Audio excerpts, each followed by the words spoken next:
Hello, this is Lady Boulay, and I hope your day is going beautifully. Thank you for your support. Thank you for subscribing to the channel. Thank you for your thumbs up, for your comments, and thank you for sharing the videos. Thank you for all you do to support the channel. And yes, we are commanded to love one another, whether we want to or not, or whether we agree with each other or not. I came back because after I uploaded that video with the Chinese woman talking to Jamaicans. Now that was the Chinese. She said they say she's a Jamaican. So I saw a Chinese. That's a Chinese to me.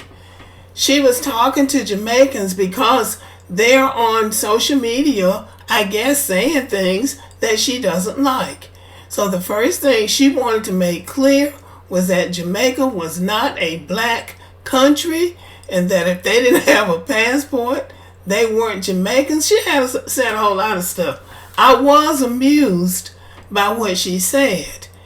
But if the hit dog will holler is true, then the hit dogs were hollering all over my comment section. They came for me like you wouldn't believe, instead of going to the Chinese woman who was really bringing the smoke to them. So they said a couple of things that I think, y'all, I want you to go back to that video, go through those comments, and see if you don't hear some of the most anti-black American hateful comments you've ever heard, even as they're trying to check me and chastise me, telling me what I should do, that I should know better, even as they are trashing me, black Americans, and I guess our ancestors too, for that matter. So I thought I want to come back and straighten out a few things, because one of them said this.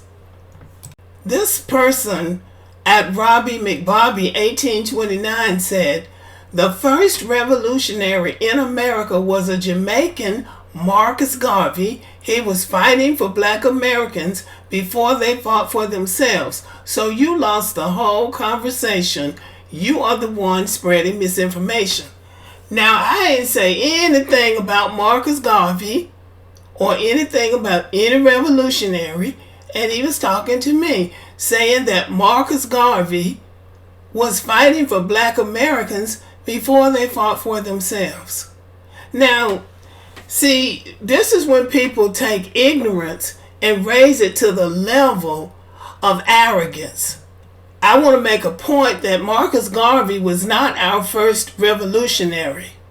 Furthermore, we had slave rebellions and revolutionaries throughout slavery in the United States of America, as well as enslaved people fighting in the Civil War for their own freedom. So this person doesn't know American history, and I'm guessing there are a bunch of them that don't know who are talking. So since this is Black History Month, I'm going to give them a brief lesson. The Stoner Rebellion was a slave revolt that began on September 9th, 1739 in the colony of South Carolina. It was the largest slave rebellion in the southern colonies, with 25 colonists and 35 to 50 Africans killed. The uprising's leaders were likely from the Central African Kingdom of Congo, not Jamaica.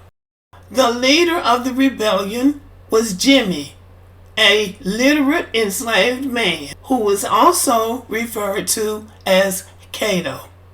So that's all I need to say. This is American history written by Americans.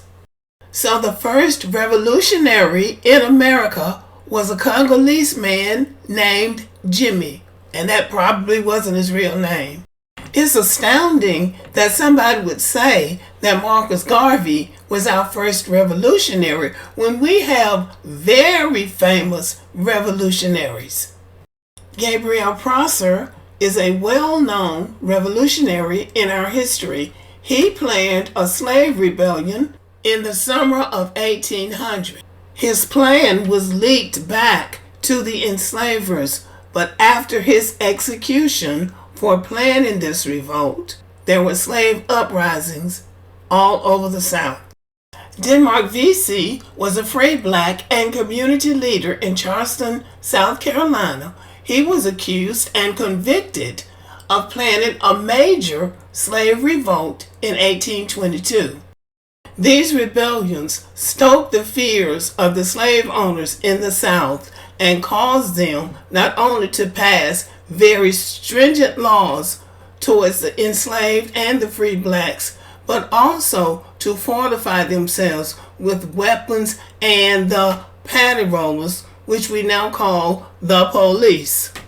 Nat Turner was an enslaved preacher who led a 4-day rebellion with both enslaved and free blacks against the slave owners in Southampton County, Virginia in 1831. His rebellion resulted in the death of more than 60 white men, women, and children before the state militias suppressed the uprising.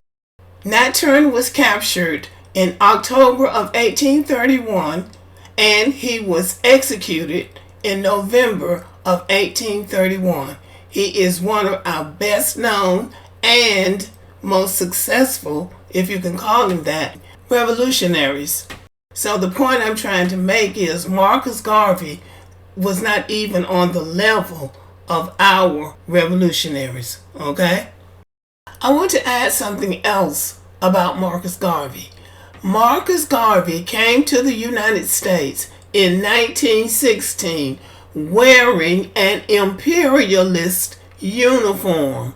He was wearing the same uniform as the King of England at that time. And I guess that was George V. And he was calling himself the Provisional King of Africa. And he was going to take black Americans, not Jamaicans now. He was going to take black Americans back to Africa. Marcus Garvey had never been to Africa. And as Africans will tell us on a daily basis, Africa is not a country. Africa is a continent. I don't know how many countries there were in 1916, but I have sense enough to know that somebody who had never even been to Africa, had never even talked to the African colonizers, because Africa was colonized in 1916. I can't imagine how he was going to transport all of those black Americans to a continent that he had never been to, didn't know anybody over there, and had no access. And on top of that, black Americans wouldn't go to Africa or to the Caribbean when they had a chance. They tried to get black Americans to go to the Caribbean, to the Dominican Republic after the Civil War, and they wouldn't go. I don't even know what makes anybody think that Marcus Garvey was going to be able to take black Americans back to Africa. And while they're talking about what he was going to do in America with black Americans, the obvious question is, why wasn't he doing that in Jamaica with his own people? I know that there are many black Americans who admire Marcus Garvey, Dr. Umar Johnson being one of his main supporters. But those of us who are actual descendants of the enslaved people of America have our own heroes and our own icons that we respect.